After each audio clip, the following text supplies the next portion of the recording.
아멘. 하나님 말씀 같이 보시겠습니다. 오늘은 마태복음 1장 21절 말씀입니다. 같이 읽겠습니다. 시작. 아들을 낳으리니 이름을 예수라 하라. 이는 그가 자기 백성을 저희 죄에서 구원할 자이심이라 하니라. 아들을 낳으리니 이름을 예수라 하라. 이는 그가 자기 백성을 저희 죄에서 구원할 자심이라 하니라. 기도하고 하나님 말씀 듣겠습니다. 아버지 하나님 감사합니다. 이 시간에도 하나님 앞에 이렇게 예배할 수 있는 놀라운 은혜를 주시고 특권을 주셔서 감사합니다. 참된 예배로 하나님 앞에 나아가게 하시오니 하나님 성령 안에서 하나님 앞에 바른 예배, 참된 예배로 영광 돌리게 하옵소서. 부족하고 약한 종이 하나님 말씀을 대언고자 합니다. 아버지 진리의 말씀을 잘 대언할 수 있도록 성령께서 주관하시고 역사하시고 함께 하옵소서. 또한 하나님 말씀을 전할 때에 종도 하나님의 음성 안에서 은혜를 누리게 하시고 참석한 모든 성도들이 하나님의 말씀을 듣고 깨달음으로 하나님의 영적인 은혜들을 풍족히 누리게 하여 주옵소서. 특별히 성탄주일, 성탄절기를 보내면서 우리 주 예수 그리스도의 성육신과 강생을 숙고하고자 하오니 오 아버지 하나님, 우리 가운데 다시금 그리스도에 대한 그 놀라운 은총을 더하여 주옵소서. 이 시간에도 성령께서 우리 가운데 역사하시고 주관하심을 찬송하오며 살아 계시고 역사하시는 우리 주 예수 그리스도의 이름으로 기도 올려드리옵나이다. 아멘. 벌써 성탄절기 한 해 마지막 주일이 우리 가운데 다가오고 있습니다. 돌아오는 목요일이 예수님께서 세상에 탄생하신 날을 기념하는 예수님의 생일이지요. 그죠? 성탄절. 세상이 알지 못하게 시골의 작은 마을에서 조용하게 세상에 태어나셨습니다. 그래서인지 예수님께서 태어나신 날에 대한 정확한 날짜를 알 수 없었습니다. 그래서 교회에서 어떻게 했냐면 교회에서 성경을 이렇게 기록을 근거로 해서 살펴보면서 날짜를 하나 정했지요. 그날이 며칠이에요? 12월 25일입니다. 그래서 12월 25일을 예수님의 생일 성탄절로 삼은 것이지요. 그러나 동방교회라고, 즉 서방교회, 동방교회 나눠져 있지요. 그 동방교회, 그 정교에 속한 러시아 정교회나 이쪽에 정교에 속한 쪽에서는 성탄절을 다른 날짜를 지킵니다. 1월 7일 날을 성탄절로 지내고 있지요. 왜 그러냐면 예수님이 태어난 날을 정확히 알 수 없었기 때문에. 만약에 어느 왕궁에서 왕자의 아들로 태어났으면 기록이 남겠지요. 그런데 저 시골 조그만 곳에 태어나가지고 날짜를 정확히 알 수 없었습니다. 성경에 근거해서 학자들이 연구하다가 그렇게 두 날을 택해서 각자 지키고 있는 것을 보게 됩니다. 그래서인지 이단들은 예수님의 성탄절을 가지고 기존 성도들을 미혹하기도 합니다. 그 날짜를 가지고요. 그래서 그거는 뭐 태양신이 섬기는 날을 이렇게 예수님을 대체해가지고 만든 날이다 라고 해서 막 공격합니다. 처음에 들으면 깜짝 놀래요. 아니? 예수님이 생일날이 25일이 아니란 말이야? 미리 알고 있는 것이 중요하지요. 여러분, 그 이단들이 막 그렇게 공격을 한다고 해서 예수님이 태어난 것이 아닙니까? 예수님 분명히 태어났지요. 예수님의 생일 날짜가 언제인가가 중요한 것이 아닙니다. 예수님께로 실제적으로 역사에 오셨다는, 그 태어나셨다는 그것이 중요한 것이지요. 확실하고 분명한 것은 성자 하나님이신 분이 사람의 몸을 입고 이 세상에 태어나셔서 오셨다는 것입니다. 그게 중요한 것이지요. 죄악 가운데 비참한 삶을 살고 있는 사람들을 구원하시려고 성육신 하신 것입니다. 성육신이요. 인류의 역사상 이보다 놀라운 날이 없다고 하겠습니다. 그래서인지 영어권에서는 예수님의 탄생을 기점으로 역사를 나누기도 하지요. 그죠? 그래서 여러분 영어 표현에 역사라는 영어 단어가 뭐지요? history라는 말이지요. 이게 뭐예요? history라는 말의 준말입니다.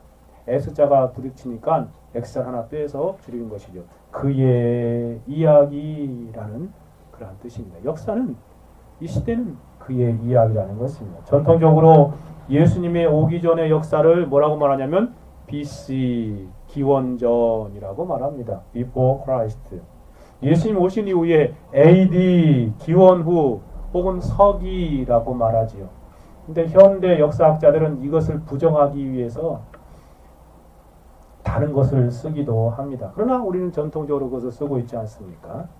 예수께서 이 세상에 태어나신 날을 역사 속에서 가장 위대하고 특별한 날인 것이죠. 그러니 예수님을 깊이 생각하고 예수님의 오신 이유를 숙고하는 날로 이 성탄절기를 보내는 것이 참 중요하다 하겠습니다. 예수님의 생일을 예수님을 축하하는 그런 절기로 보내야 하는 것이죠. 그런데 안타까운 것은 예수님께서는 이 세상에 오신 날을 세상 사람들은 어떻게 보내고 있습니까? 흥청망청한 날로 보내면서 더 많은 죄를 짓는 일들을 행하고 있는 모습을 볼 때 참 안타깝습니다. 예수님에게는 관심도 없고 다른 것에 관심을 쏟게 하는 이 세상 풍조를 볼 때 사단의 교묘한 전략이지 않는가 하는 생각을 하게 됩니다. 크리스마스만 되면 왜 이렇게 산타크로스가 관심이 이렇게 높여지는지요. 또 루돌프 사슴코가 왜 이렇게 더 부각되는지요. 캐럴송을 부르는 기간으로 사람들이 다 사용해버리는 그러한 성탄절기를 볼 때 참 안타깝습니다. 예수님의 생일에 예수님에게 관심이 없고 다른 것에 관심을 두는 세상 사람들의 모습은 참으로 이상하지 않습니까? 이것은 분명하게 사단이 교묘하게 사람들의 관심을 예수님이 아니라 다른 것으로 쏠리게 만드는 것이 아니고 무엇입니까? 사단의 고등 전술 전략이라고 하겠습니다. 그래서 세상 사람은 거기에 다 속고 예수님에게 관심을 쏟지 않고 그런 다른 것에 관심을 두며 살아가고 있는 것을 보게 되어집니다. 그러나 우리는 어떠해야 하겠습니까? 믿는 우리들은 예수님의 생일에 예수님에게 더 깊은 관심을 가져야 마땅하지 않겠습니까? 생일의 주인공이신 예수님을 높이는 삶을 살아야 마땅하지 않겠습니까? 특별히 하나님께서 사람의 몸을 입으신 일, 이 성육신을 깊이 생각하고 주인공이신 예수님께 합당한 경배와 찬양을 드려야 하겠습니다. 모르는 사람들은 모르기에 그렇게 살아가지만 사단에게 속아서 다른 것들에 관심을 갖지만 알고 있는 우리들은 예수님의 생일날 예수님에게 관심을 가지고 예수님을 높이는 삶을 살아야 마땅하겠습니다. 막연한 상상이 아니라 성경에서 구체적으로 알려주고 계시는 주님을 깊이 생각합시다. 또한 그 안에 담겨있는 진리를 상고하면서 우리는 조용히 예수님에게 탄생을 축하하는 절기로 보내야 하겠습니다. 우리가 읽을 오늘 본문은 예수께서 이 세상에 태어나기 전에 천사가 요셉에게 태어날 아기의 이름에 대하여 알려주는 장면입니다. 자신의 정혼녀인 마리아가 잉태하였다는 소식을 천사를 통해서 꿈속에서 전해들은 요셉이 아내 데려오기를 주저하며 무서워합니다. 그때 천사는 이상하게 생각하지 말라고 하면서 저에게 잉태된 자는 성령 하나님에 의해서 된 것임을 알려주지요. 예수님께서는 성령의 특별한 역사로 인하여 동정녀인 마리아에게 잉태된 것입니다. 이러한 소식을 알려주면서 천사는 요셉에게 오늘 본문에서 이렇게 말하고 있습니다. 21절입니다. 아들을 낳으리니 이름을 예수라 하라. 이는 그가 자기 백성을 저희 죄에서 구원할 자심이라 하니라. 예수께서 태어나시기도 전에 신적인 특별한 계시로 이름이 붙여지고 있지요. 하나님께서는 성자 하나님을 세상에 태어나게 하시면서 세상에 계시는 동안에 예수라고 불려지기를 원하셨던 것입니다. 여러분 참으로 이상하지 않습니까? 도대체 예수라는 이름 안에 어떠한 의미가 담겨 있기에 성자 하나님의 이름을 예수라고 불려지기를 원하신 것입니까? 성탄절의 절기를 맞이하여 특별히 성탄주일 아침에 예수라는 이름의 의미를 함께 생각해 봅시다. 특별히 성자 하나님께서 예수라는 이름을 가진 이유에 대하여 이 시간 깊이 숙고하기를 원합니다.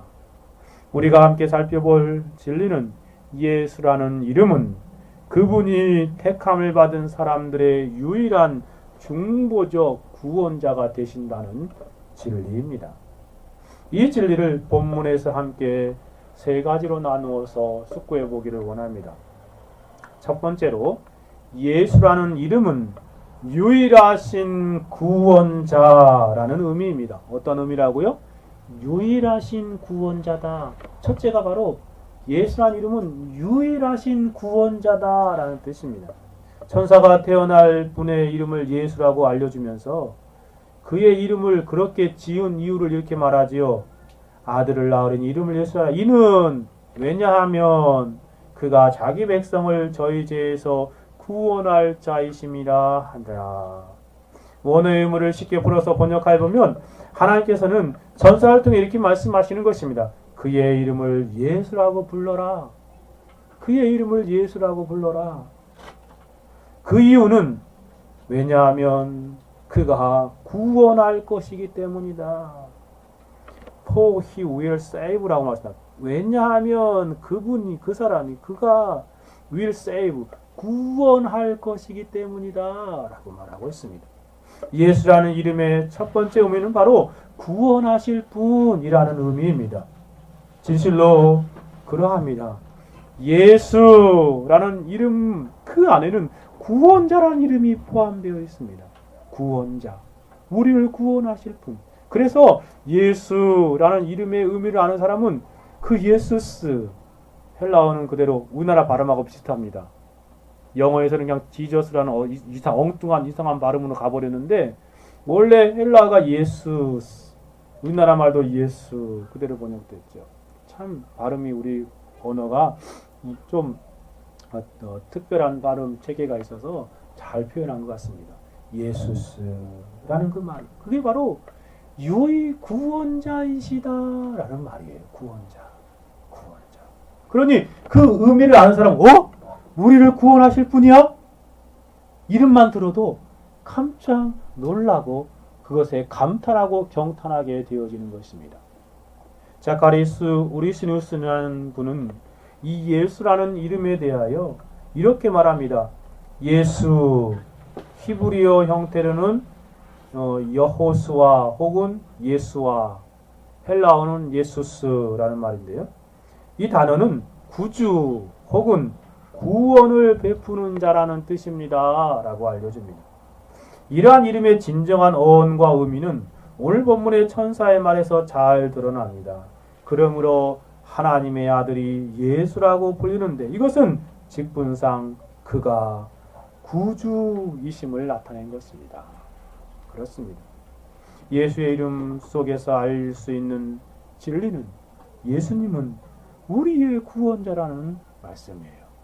바로 우리의 구원자, 인류의 구원자라는 말씀입니다. 2000년 전에 초라한 마국간에 짐승의 밥그릇인 구유에 누이신 아기 예수님은 우리의 구원자이시라는 말입니다. 이 땅에 성육신하신 예수님은 인류의 구원자라는 의미입니다.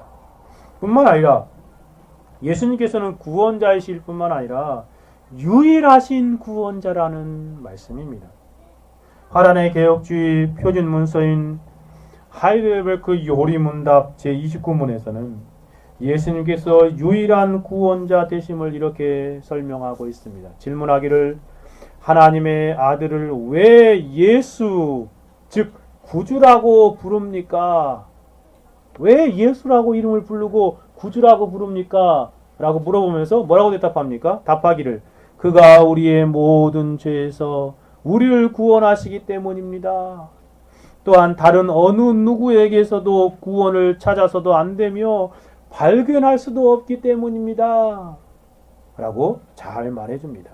예수님은 구원자이실 뿐만 아니라 다른 어느 곳에서도 발견할 수 없는 유일하신 구원자다 라는 의미라 바로 그 예수라는 이름 안에 담겨 있다는 거예요. 그러므로 우리는 예수라는 이름을 생각할 때에, 그 이름을 들을 때에, 그 이름을 묵상할 때에 그 안에 우리의 유일하신 구원자라는 말씀을 깊이 숙고하고 생각해야 하는 것입니다. 예수님은 우리의 유일한 하나뿐인 구원자이십니다. 인류의 하나뿐인 구세주이심을 우리가 이 예수라는 이름 앞에서 확신하고 그것들을 깨달아야 하겠습니다. 작가로서 우리 예수는 이 표현을 이렇게 성경에 근거하여 설명합니다. 그가 유일한 구주이기 때문입니다. 우리가 우리의 중보자가 오직 한 분이시므로 예수님만이 우리의 유일한 구주이셔야만 합니다. 이 사실은 성경 여러 곳에서 선포하고 가르치는 바입니다. 정말 그렇지 않습니까? 사도행전 4장 12절에 이렇게 말합니다. 다른 이로서는 구원을 얻을 수 없나니 천하 인간의 구원 얻을 만한 다른 이름을 우리에게 주신 이가 없습니다. 그렇기 때문에 예수라는 것입니다. 그렇죠? 다른 이름이 없어요. 구원자가. 오직 예수 이름, 그 이름만이 우리를 구원할 수 있는 유일한 이름이라는 말씀입니다. 요한복음 3장 18절에서도 저를 믿는 자는 심판을 받지 아니할 것이요 믿지 아니할 하나님의 독생자의 이름을 믿지 않으므로 벌써 심판을 받은 것이라. 그렇죠? 독생자 이름이 무엇인데요? 예수! 유일한 구세주라는 그것을 믿지 않으므로 이미 심판을 받았다는 것입니다. 그렇죠? 독생자의 이름을 믿지 않으므로 벌써 심판을 받은 것이라. 그런가 하면 요한 1서 5장 11절에 보니 또 증거는 이것이니 하나님이 우리에게 영생을 주신 것과 그 생명이 그 아들 아래에 있는 그것이니라. 그런가 하면 이사야서 43장 11절에도 곧 나는 여호와라. 나 외에 구원자가 없느니라. 여기서 말하는 여호와는, 이 여호와라는 표현은 성부, 성자, 성령을 다 표현하는 것이라고 말했지요. 바로 그 예수, 그분은 나 외에 구원자가 없느니라 라고 말하는 것입니다. 진실로 그렇습니다. 그래서 천사가 가장 합당한 이름을 예수님에게 불리라고 그렇게 짓고 있는 것이지요. 예수님은 구원자이신데 어떠한 구원자라고요? 유일한 하나뿐인 구원자이십니다. 하나뿐인 구원자. 그래서 예수라는 이름은 가장 합당한 이름이요 가장 적당한 이름입니다. 우리가 예수님의 이름에서 생각하고 숙고해야 할 첫 번째 진리가 바로 유일한 구원자이시다라는 진리입니다. 여러분, 이 예수라는 이름의 일차적인 의미에서 여러분은 어떠한 교훈을 발견하게 되십니까? 예수님은 유일한 구원자이십니다. 이것은 기독교의 유일성을 우리에게 잘 가르쳐주고 있지 않습니까? 기독교가 유일한 구원의 종교라는 것이에요. 여러분도 그것을 잘 알고 있습니까? 기독교의 다른 곳에는 구원이 없다는 것입니다. 기독교 외에는 다른 곳에는 구원을 얻을 수 없다는 것입니다. 예수라는 이름, 그 이름이 그것을 증거하고 있는 것입니다. 오늘날 안타까운 것은 너도 옳고 나도 옳고 그 사람도 옳다 라는 상대적인 진리가 머리를 혼란스럽게 하는 포스트 모더니즘 시대에 우리가 살아가고 있지 않습니까? 너도 옳고 나도 옳고 그도 옳다, 이러한 시대를 살아가고 있습니다. 이러한 시대를 살고 있는 우리들은 유일하고 절대적인 진리를 부인하고 상대적인 진리를 추구하며 그것들을 인정하려고 사람들이 그렇게 애써 살아가고 있지요. 그런데 한번 생각해 보세요. 너도 옳고 나도 옳고 그도 옳다. 그런 포스트 모던적인 상대적인 진리관이 바른 것입니까? 참된 진리가 상대적일 수 있습니까? 그렇지 않죠. 다 옳을 수 없는 것입니다. 그런 측면에서 예수, 유일한 구원자, 구원할 분은 한 분밖에 없다라는 이 예수라는 이름의 의미는 참 우리에게 소중하게 다가옵니다. 우리는 이 포스트 모더니즘의 시대 가운데에서 다시 한번 예수라는 그 유일한 구원자라는 이름의 의미들을 다시 한번 되새기고 이 시대를 살아야 하겠습니다. 성경만이 절대적이고 유일한 진리를 분명하게 말하고 있습니다. 최고의 진리인 참된 진리는 둘일 수 없는 것입니다. 하나뿐인 것입니다. 어린아이들의 넌센스 퀴즈처럼 가장 높은 산은 몇 개입니까? 세상에서 가장 높은 나무는 몇 그루입니까? 하나일 수밖에 없는 것이지 않습니까? 참된 진리는, 최고의 진리는 하나일 수밖에 없는 것입니다. 마찬가지로 이 예수라는 이름이 가르쳐지는 유일한 구원자라는 의미에서 알 것처럼 유일한 구원하실 수 있는 분은 한 분밖에 없습니다. 말이 어폐가 있죠. 유일한 구원자는 한 분이지요. 그렇죠? 예수라는 이름을 숙고하면서 우리는 이 점을 분명하게 알아야 하겠습니다. 그래서 천사가 아기를 낳을 것인데 그 이름을 예수라 하라라고 알려준 것입니다. 오직 예수님만이 유일한 구원의 길이라는 말씀입니다. 오직 예수님만이 유일한 구세주라는 말입니다. 우리의 유일한 구세주요, 모든 인류의 유일한 구세주가 예수님밖에 없음을 이 이름이 증거하고 있습니다. 여러분도 분명하게 알고 계십니까? 예수님만이 우리 가운데 유일한 구세주요, 유일한 구원자이십니다. 예수님께서 친히 말씀하셨지요. 요한복음 14장 6절에 예수께서 가라사대 내가 곧 길이요 진리요 생명이니 나로 말미암지 않고는 아버지께로 올 자가 없느니라. 여기 원어의 표현을 보면요, 길이요라고 말했는데 그 앞에 정관사가 붙어 있습니다. 그러니까 더 영어로 표현 the way, 유일한 길이라는 말이죠. 더라는 표현이 정관사가. 또 진리도 유일한 진리라는 말입니다. The truth. 그 다음에 유일한 생명, the life. 영어로 표현하면 그렇다는 것이에요. 예수님은 유일한 길이에요. 어디로 갈 수 있는? 하나님께로 갈 수 있는 유일한 길이 바로 예수 그리스도이십니다.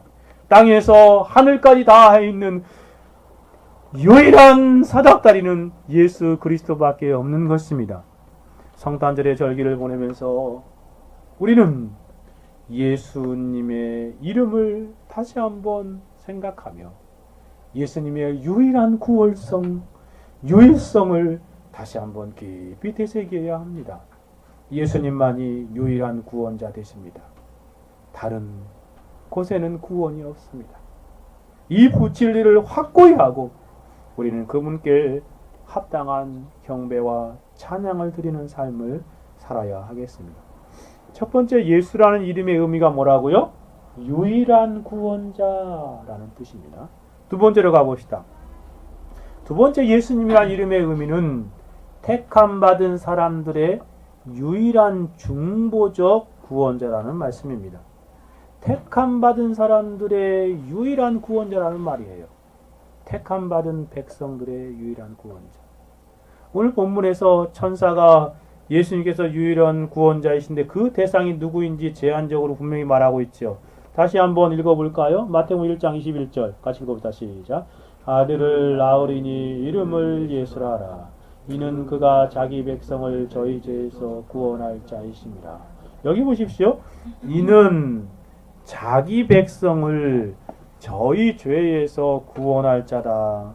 자기 백성을 구원할 자다라고 말씀하시고 계십니다. 예수님께서 이 세상에 오셔서 구원하시고자 하는 사람들이 있는데 그 사람들은 누구라는 거예요? 자기 백성이다. 자기 백성들이다 라고 말합니다. 이처럼 예수님이란 이름의 두 번째 의미는 택함받은 백성들을 위한 유일한 구원자라는 말씀입니다. 택함 받은 백성들을 위한 유일한 구원자. 여러분 얼마나 중요한 표현입니까? 개혁주의 핵심 진리 가운데 하나가 여기 녹여져 있지 않습니까? 가장 바른 성경적인 진리임을 이 본문에서 분명하게 알려주고 있지요. 예수님께서는 모든 사람들을 구원하시고자 이 세상에 오신 것이 아니라는 말입니다. 예수님께서는 제한적인 어떠한 무리들을 위해서 이 땅에 오셨다는 것을 가르쳐 주고 있습니다. 그래서 뭐라고 말할까? 특별하게 자기 백성들이라고 말하고 있지 않습니까? 예수님에게 속한 백성들, 그들을 구원하시기 위해서 오신 예수 그리스도. 우리는 여기서 예수님의 구원의 적용이 제한 속죄임을 잘 알게 되어집니다. 알미니안주의자들이나 자유주의자들이 말하는 것처럼 보편 구원론을 말하는 것이 아닙니다. 누구나 다 믿으면 구원받는다 라고 그렇게 말하는 게 아니죠. 자기 백성이 있어요. 그 백성들만 제한적으로 구원을 받게 되어진다는 것입니다. 조엘 미키가 이 점에 대해서 잘 정리하여 이렇게 표현하고 있습니다. 그리스도는 하나님의 공의를 만족시키기 위해 그의 백성의 죄를 대신하여 죽으셨습니다. 참 명쾌하지요. 그의 백성들, 그의 양들, 그의 택한 자들이라고 불리는 한정된 사람들을 구원하신 것입니다. 하나님의 선택과 성령의 부르심과 그리스도의 속죄는 모두 다 유효합니다. 그의 생명의 희생은 그의 양들의 생명을 구원합니다. 이 소중한 생명은 아무 양들을 위해서 헛되게 죽으신 생명이 아닙니다. 정말 그렇죠. 네. 생각해 보세요. 만약에 예수님께서 이 세상에는 모든 사람들을 구원하시기 위해서 이 땅에 오셔서 십자가 죽으셨다고 생각해 보세요. 그런데 지옥 가는 사람도 있지요. 그럼 어떻게 되는 거예요? 예수님 십자가에 죽으면 헛되게 되는 거죠. 그들을 위해서 예수님이 죽으셨는데 그 예수님의 십자가의 능력이 부족한 거잖아요. 그렇게 예수님께서는 아무 양들을 위해서 헛되게 죽으신 생명이 아니라는 것입니다.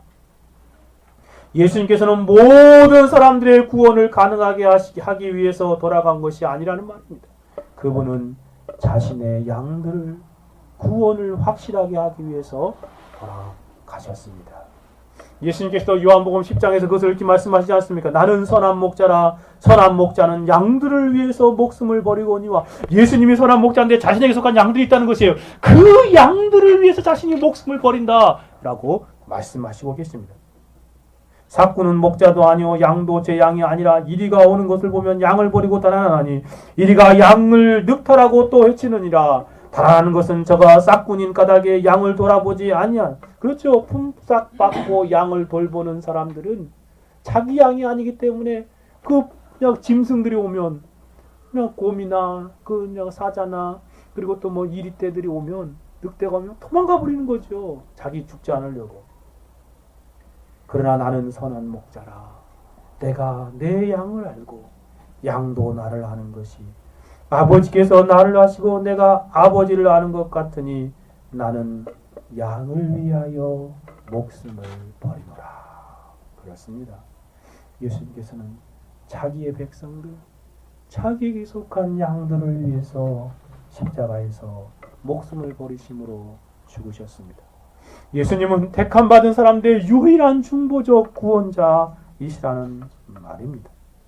로마서에도 가보면 8장 29절, 28절, 29절에 보니 우리가 알거니와 하나님을 사랑한 자고 그 뜻대로 부르심을 입은 자들에게는 모든 것이 합력하여 선을 이루느니라. 하나님이 미리 아신 자들로, 그렇죠, 미리 알고 계셨어요. 또한 그 아들의 영상을 본받게 하여 미리 정하셨으니 이는 그로 많은 형제 중에서 맏아들에게 하여 하심이라 라고 표현하고 있습니다. 하나님이 미리 창세전에 알았던 자들, 그들을 구원하시는 것입니다. 바로 예수 그리스도가 그러기 위해서 이 땅에 성육신하셔서 예수라는 이름을 가지신 것이지요. 진실로 그렇습니다. 예수님께서는 자기 백성을 구원하기 위해서 오셨습니다. 자카리아스 오리스의 말을 빌리자면 예수님께서는 구원하시는 백성들은 모두가 믿는 자들이며, 야, 참 정확한 표현이죠. 오직 믿는 자들 뿐입니다. 그는 그러한 믿는 자들만의 구주이십니다. 오직 그들에게서만 그의 목적이 이루어지기 때문입니다. 그런데 이러한 자신의 백성들을 믿는 자들은 이미 창세전에 하나님의 작정하신 대로 하나님의 선택 안에 있었던 자들입니다. 결국 예수님은 특별한 은총의 측면에서 믿는 자들, 그 믿는 자들의 중보자로, 변호인으로 이 세상에 오셔서 그들을 구원하신 것입니다. 그들을 사단의 압제로부터 구원하여 내신 것이지요. 그리고 성부 하나님의 나라로 들어가게 하신 것입니다. 예수님은 신자들의 유일한 중보자요, 유일한 변호인이요, 유일한 대리자로서 구원을 이루셨습니다. 그래서 하나님의 친백성을 삼으시고 그들을 통치하시고 다스리시는 것이죠. 사랑하는 여러분, 성탄의 절기를 보내면서 우리는 예수의 이름 안에 있는 이러한 두 번째 의미를 잘 알고 있습니까? 예수님의 이름 안에 있는 두 번째 의미를 잘 알고 있습니까? 예수님은 자기 백성들을 위하여 이 세상에 오셨다는 것입니다. 자신의 백성들을 구원하기 위한 유일한 중보자로서 유일한 구원자로 탄생하셨다는 것입니다. 이러한 두 번째 의미를 우리는 알 때에 우리는 예수님을 정말 우리가 예수님께 속한 양이요, 우리가 예수님의 백성으로서 예수님이 우리의 왕이시요, 우리의 목자이시요, 우리의 주인이심을 알고 고백해야 하겠습니다. 우리는 우리의 유일한 왕이신 예수님을 섬기고 우리의 유일한 주인이신 예수님을 따르며 우리의 유일한 그러한 중보자이신 예수님 안에 속한 자들임을 알고 그분만을 경배하는 삶을 살아야 하겠습니다. 베들레헴 마구간에 방문해왔던 동방의 박사들이 오직 아기 예수께만 경배했듯이 우리는 예수님만을 생각하고 이 성탄절기에 예수님만을 찬양하며 예수님만을 높이고 예수님께 경배하는 삶을 살아가는 그러한 우리들이 되어야 하겠습니다. 그리고 실제로 우리는 이 세상에 살아갈 때 예수님을 우리의 영적인 왕으로 합당하게 섬깁시다. 그리고 그분이 명령하신 바를 순종하고 복종하는 삶을 살아야 하겠습니다. 왜냐하면 그분에게 속한 양이요, 그분에게 속한 백성이기 때문에 그렇습니다. 두 가지 의미를 생각해 보았습니다. 예수란 이름 안에 있는 첫 번째 의미는 뭐라고요? 유일한 구원자. 그렇죠. 두 번째 의미는 뭐예요? 자기 백성을 위해서 오신 분. 그렇죠? 자기 백성을 위해서 오신 분. 세 번째 의미로 나아가 봅시다. 실제로 예수님이라는 이름, 그 예수님은 택함 받은 자들을 죄에서 구원하시는 분이라는 의미입니다. 즉 마지막으로 예수라는 이름 안에 죄로부터 구원이라는 의미가 포함되어 있다는 것입니다. 천사는 말하죠. 이는 그가 자기 백성을 저희 죄에서 구원할 자다라는 말입니다.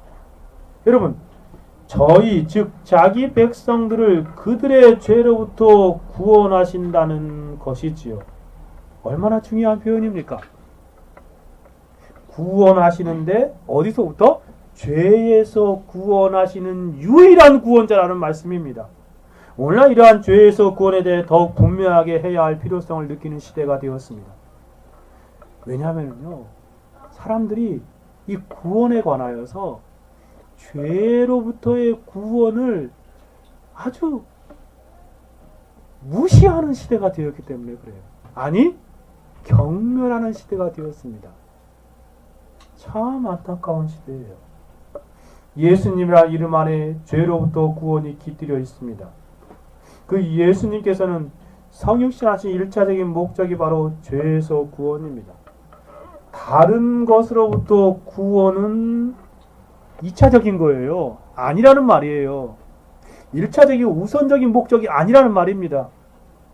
다른 곳으로부터 구원이 아니라고 하는 것은 이러한 표현입니다. 질병으로부터 구원하기 위해서 오신 것이 1차적인 목적이 아니라는 것이에요. 아픔으로부터 구원이 1차적인 목적이 아니라는 것입니다. 고통에서 구원, 환경에서 구원, 억압에서 구원, 노예 제도에서의 구원에서의 해방, 종속 관계에서로부터의 해방, 가난으로부터의 구제, 이런 것이 예수님께서 오신 1차적인 목적이 아니라는 것입니다. 이러한 구원은 예수님께서 오신 본질적인 것이 아님을 우리가 잘 알아야 합니다. 예수라는 이름 안에 그것이 담겨있기 때문에 그래요. 딱 집어서 말씀하시잖아요. 저희 죄에서 구원할 자다. 그렇죠? 저희 죄에서 구원할 자다. 그런 구수적인 모든 것들은 죄의 원인에서 비롯된 어떠한 한 부분이지, 근본적인 부분은 바로 죄 문제가 해결되어야 하는 것입니다. 그렇죠? 그 죄를 구원하실 분이 바로 예수 그리스도예요. 제가 이것을 강조하는 것은요, 오늘날 이상한 신학에 영향을 받은 사람들의 주장 때문에 그렇습니다. 인터넷에서 이상한 신학에 근거하여서 속죄론적 측면에서 기독론을 부인하는 사람들의 글이 많이 올라가 있습니다. 그리고 그것을 읽어보면 참 가관입니다. 참으로 어처구니 없더라고요. 이상한 신학자들은 그리스도가 죄를 속하기 위해 오신 것이 아니라고까지 말합니다. 왜 그걸 부정하는지 알아요? 만약에 예수님이 죄로부터 구원하기 위해서 오셨다고 말하면 뭐가 전제되죠? 우리가 어떤 상태인 거예요? 죄인이다라는 말이 전제되는 거예요. 우리가 죄인이라는 것이 전제되어야 되는데 그것을 인정하기 싫으니까 예수님의 죄로부터 오는 구원, 그 구원을 무시해버리고 그것을 없애버리려고 가진 수단을 다 쓰는 거예요. 이것도 사단에게 속은 아주 교묘한 그러한 사단에게 속은 어리석은 모습이죠. 그러면서 뭐라고 말하냐면 그들은 인간 예수와 그분의 가르침을 강조합니다. 그러면서 그 사람들은 자신 같은 견해를 이렇게 주장하는 사람들의 글을 인용하면서 자신들끼리 이렇게 서로 막 돌아가면서 연구하는 모습을 보게 됩니다. 제가 한두 개만 한번 인용해 볼게요. 참 어처구니 없는 그런 표현인 것을 여러분이 곧 알게 될 것입니다. 그런데 그것을요, 예배 때 설교를 해요, 실제로.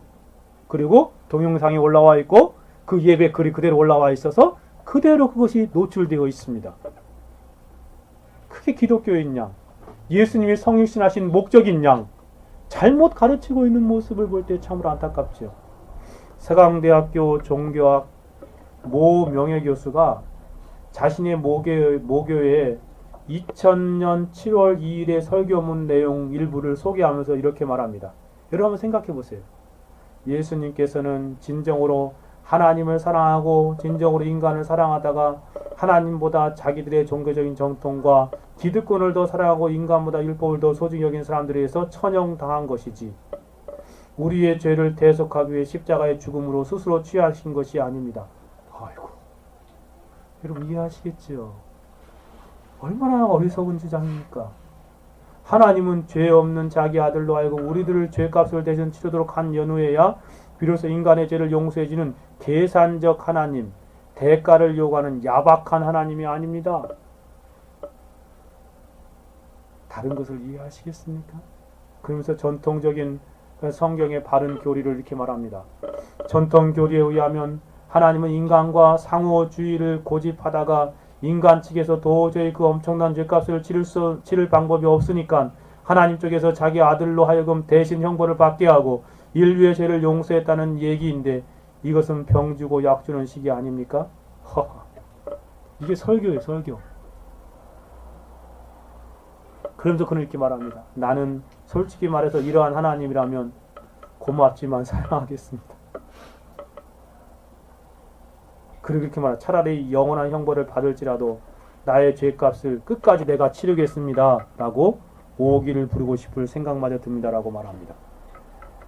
이게 목사입니까?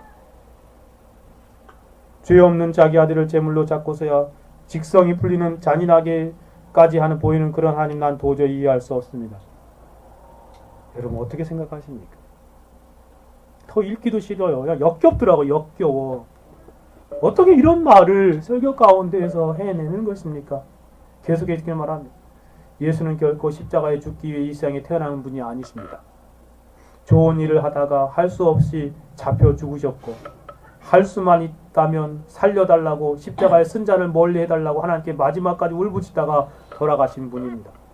예수님의 죽으심은 비극적인 결과였지 처음부터 의도적인 목적이 아니었습니다. 예수가 왜 무엇 때문에 죽으셨는지 모르고 무조건 우리 죄를 대속하기 죽음이라고 앵무새처럼 기계적으로 반복하는 것은 그야말로 맹목적인 예수를 숭배에 지나지 않습니다. 정말 너무나 화가 나가지고 여러분 이게 막 열불나지 않습니까? 얼마나 많은 사람들이 예수라는 이름 안에 담겨있는 그 죄로부터 구원을 바로 알지 못하고 이렇게 사단에게 속아서 이상한 말을 설교 강단에 쏟아내는 것입니까?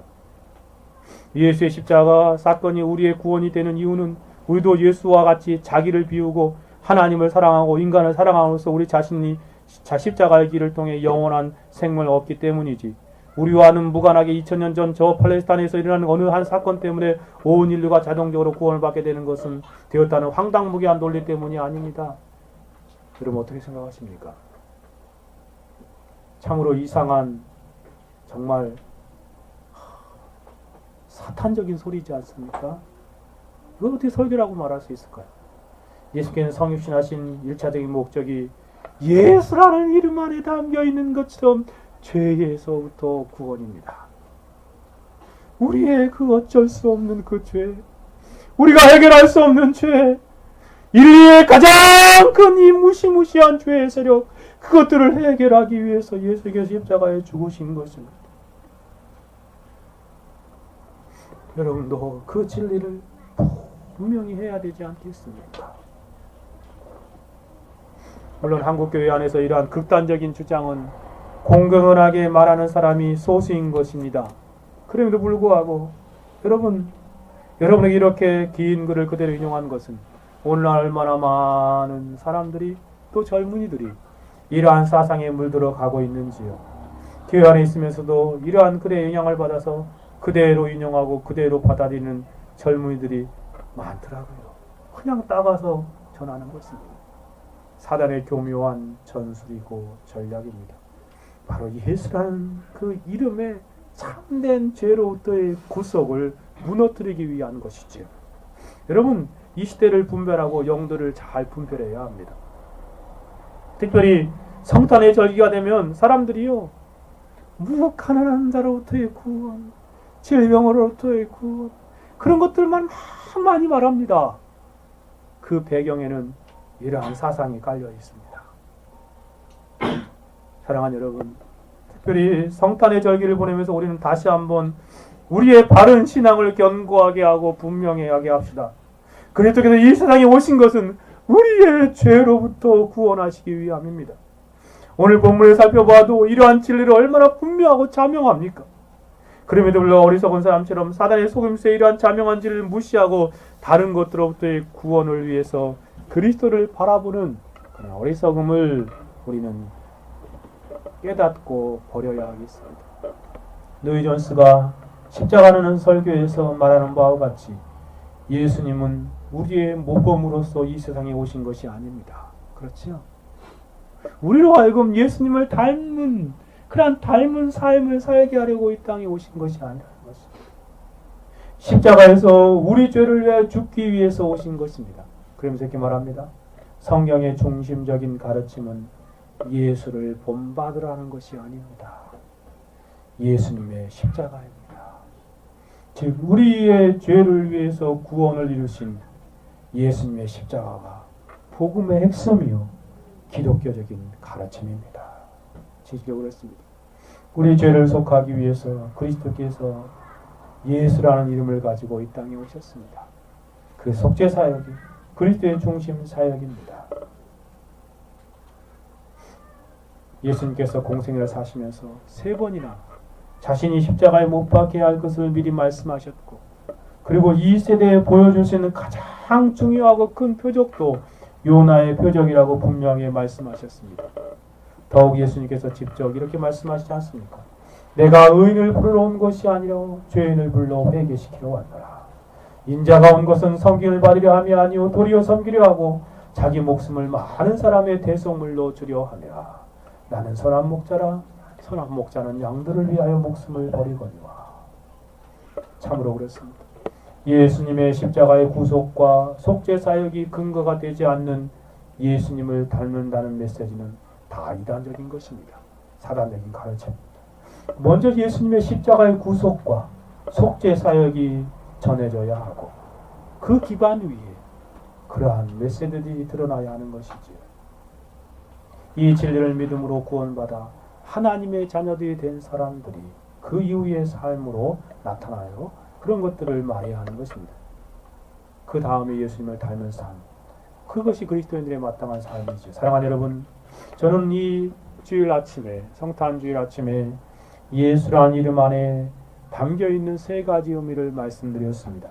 첫 번째 의미가 뭐라고요? 유일한 구원자. 예수님 외에 구원자가 없습니다.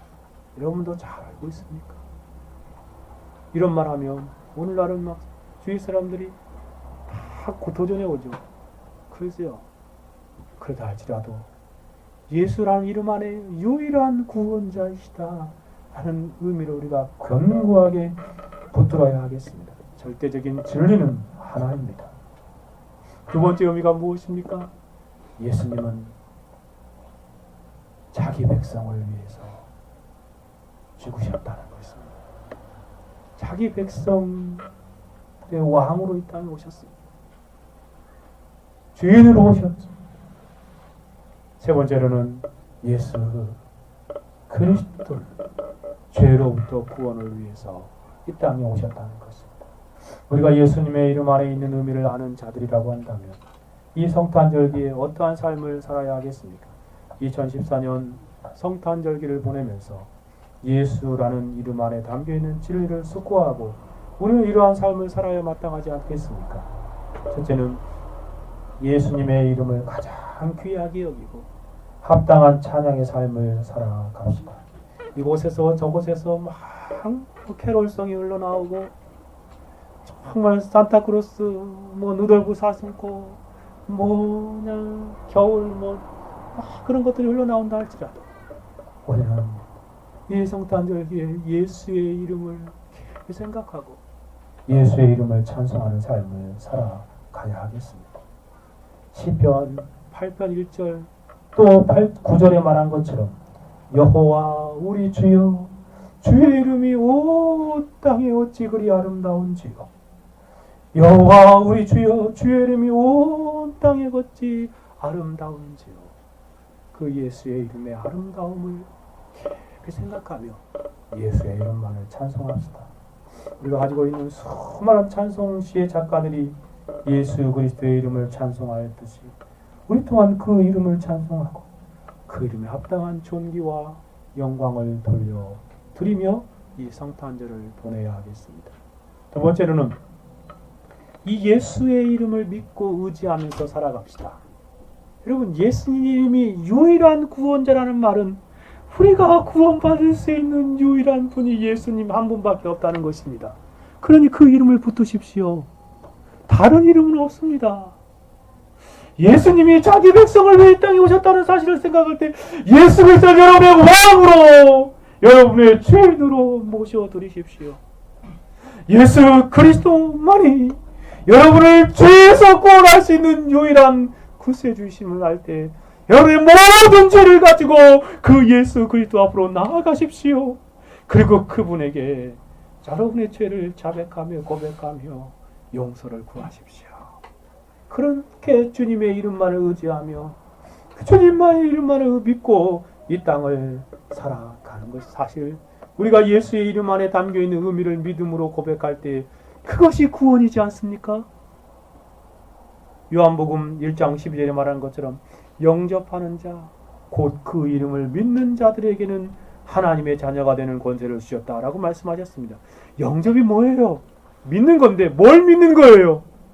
예수 그 이름을 믿는 것입니다. 예수 그리스도의 이름을 믿는다는 건 무엇입니까? 그 예수 그리스도 이름 안에 있는 그 유일한 구원자이심을 믿는 것이에요. 예수님 우리의 왕이시요 우리의 주인이심을 믿는 것이에요. 예수 그리스도께서 우리를 죄에서 구원할 수 있는 유일한 그런 구속주이심을 믿는 것이에요. 그러므로 우리는 예수님이 우리 유일한 구원자이심을 고백하고 믿읍시다. 예수님께서 택감받은 자들의 유일한 중보적 구원자이시고 우리의 왕이시고 주인이심을 신뢰하고 의지합시다. 예수님만이 우리의 죄를 해결할 수 있는 유일한 구속주이심을 우리가 시시때때로 의지하며 붙들고 믿음으로 살아가야 하겠습니다. 뿐만 아니라 우리는 그 예수님의 이름의 능력을 나타내며 살아가야 하겠습니다. 여러분이 이 땅에서 살아갈 때 예수 그리스도의 이름을 의지하면 소년 다윗과 같이 거인 골리앗과 같은 세상도 물리칠 것입니다. 베드로와 요한처럼 성전 미문에 앉은 안진뱅이를 일으키는 그러한 놀라운 은혜들을 나타낼 것입니다. 수많은 믿음의 사람들이 예수의 이름을 의지하여 살았던 것처럼 우리도 이 땅에서 남은 생에 예수 그리스도의 이름만을 의지하며 살아가는 것입니다. 마지막으로 한 가지만 더 말씀드리면 오직 예수 그리스도만을 위해서 살고 이 예수의 이름을 전합시다. 예수 그리스도의 이름을 위해서 살아가자는 말입니다. 예수 그리스도의 이름을 알지 못하는 영혼들에게 예수 그리스도의 이름을 말하십시오. 우리가 먼저 예수 그리스도의 이름을 위해서 살아도 주를 위하여 살고 죽어도 주를 위하여 사나 죽으나 우리는 주의 것이다 라고 말한 것처럼 예수의 이름에 우리의 생명을 걸고 살아가는 것입니다. 예수의 이름에 우리의 모든 생애를 걸며 그것들을 위해서 살아가는 것입니다. 그리고 예수의 이름을 알지 못하는 영혼들에게 예수, 그분이 우리의 유일한 구원자요, 그분이 우리의 유일한 왕이요 주인이시며 그분이 우리의 유일한 구속주이심을 사람들에게 알려주는 삶을 살아가는 저와 여러분이 되어야 하겠습니다. 바라기는 예수의 이름의 의미를 바로 알고 예수의 이름을 붙들고 이 땅에서 하나님의 영광을 나타내며 살아가는 저와 여러분의 생애가 되기를 간절히 소원하며 같이 함께 기도하겠습니다. 들은 말씀을 생각하며 기도합시다. 주님, 참으로 우리에게 예수라는 이름을 주셔서 감사합니다. 우리가 그 이름을 의지하고 붙들고 이 땅에서 하나님 앞에 바른 삶을 살게 해주십시오. 그 의미대로 우리가 고백하며 살아가게 하시고 예수의 이름만 드러내고 자랑하게 하옵소서. 같이 함께 기도합시다. 거룩하시고 자비로우신 하나님 아버지 감사합니다. 예수님의 이름 안에 담겨있는 그 이름의 비밀을 다시 한번 묵상하게 하셔서 감사합니다. 예수님이 유일한 구원자이심을 하나님 우리에게 다시 한번 깨닫게 해주셔서 감사합니다. 다른 이름으로서는 구원 얻을 만한 이름이 없고 오직 예수입니다. 하나님 그 예수만을 우리가 의지하여 구원받게 해주십시오. 예수님이 참으로 우리의 왕이시여 주인이시여 그 자기 백성의 유일한 중보적 구원자이심을 우리에게 알게 해주십시오. 참으로 우리도 예수님의 백성이요 예수님의 양이요 예수님을 생각하며 하나님 예수님을 왕으로 주인으로 고백하며 살아가는 그 예수님의 말씀을 따라 순종하고 복종하는 인생이 되게 해주시고 또한 하나님 아버지 예수 그리스도의 이름 안에 담겨있는 구속 우리의 죄를 해결할 유일한 분이시구나. 우리의 모든 죄를 그리스도 앞에 내려놓고 예수 이름 앞에 내려놓고 예수 그리스도의 놀라우신 죄 용서함의 은혜를 누리는 복된 성탄절의 장미가 되어질 수 있도록 주여 동생 역사하여 주옵소서. 하나님 아버지 저를 나누었습니다. 예수 그리스도의 이름의 영광을 살아가게 하시고 이 예수 그리스도의 이름을 알지 못하는 영혼들에게 우리가 열심히 예수의 이름을 전하는 복된 삶이 되게 하옵소서.